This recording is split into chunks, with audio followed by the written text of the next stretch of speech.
Tapi saya berada dalam satu majelis warga negara yang bernurani. Saya senang diundang Partai Keadilan karena bidang singgung saya dengan Partai Keadilan dan Sejahtera sekarang, dulu hanya keadilan, adalah karena mazhab saya beda dengan mazhab orang-orang pintar yang lain, ya. Jadi saya ini minoritas, bukan karena saya pakai serban, bukan saja karena itu, tapi memang mazhab saya beda, karena pemahaman saya beda, keberpihakan saya beda, ya. Kebetulan saya sekolah di Cornell dan mengikuti Tan Malaka, saya belajar bebas berpikir, ya. Saya tidak pernah terikat dengan paham dari timur, barat maupun timur tengah, ya. Paham saya itu yang saya ada di bawah serban ini. Jadi keberpihakan ini untuk saya dengan PKS adalah mewujudkan kesejahteraan melalui keadilan. Tadi beberapa jam yang lalu saya terpaksa tinggalkan Presiden Susilo karena beliau waktu terakhir itu beliau udah bilang, ini Pak Diron nggak setuju, ini ada namanya growth with equity. Tadi Sandiaga Uno WA saya, dia bilang tadi dicariin kamu oleh ini oleh Presiden Susilo, karena memang mazhabnya agak berbeda. Banyak hal yang saya sampaikan sebetulnya sudah disebutkan oleh Excellency Hermanto dan saya kira ya sebetulnya bagus semuanya, ya. Yang penting kedaulatan pangan bersama dengan kedaulatan energi, itulah landasan kedaulatan bangsa. Jadi kalau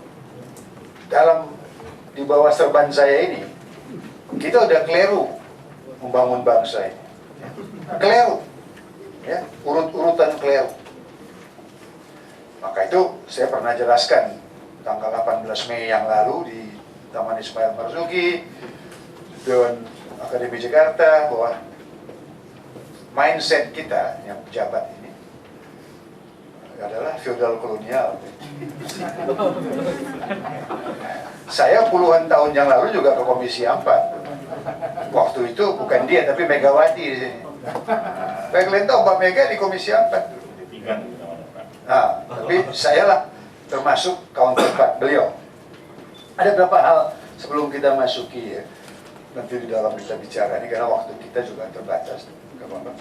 Pertama, ini mencakup hak atas pangan yang merupakan tanggung jawab negara dan juga merupakan hak petani. Saya pernah pakai serban Komnas HAM. Di mana waktu itu saya paksa Jenderal Wiranto harus hadir mempertanggungjawabkan apa yang dia kerjakan. Dia pergunakan senjatanya untuk membunuh rakyatnya sendiri. Saya nggak tahu ada orang partai dia di sini apa, tapi kalau ada pun nggak jadi soal, ya. Kita tahu aja. Nah, ini tadi dikatakan di luar tadi kan bahwa orang-orang IPB ini lebih banyak kerja di luar. Ini saya kira-kira 10 tahun yang lalu diundang juga ke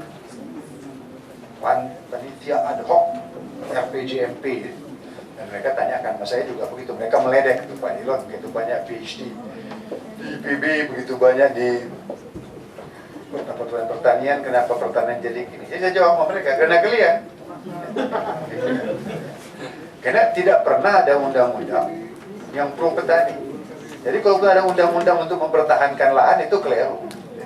Ini sesat pikir sebetulnya. Saya kasih tahu, saya senang ada anak muda ini. Karena anak saya yang paling bungsu pun udah 29 tahun dan dia selalu kesal sama saya. Dia bilang, Dad, you keep talking about yourself. Selalu yang kamu citrakan itu hanya mengenai diri kamu. Memang saya udah dipecat 7-8 kali, jadi saya pakai 7 serban di Republik. Saya dipecat oleh data. Ya, jadi saya udah punya serban yang banyak di Republik ini. Hampir semua kejahatan manusia sudah saya coba tanggulangi.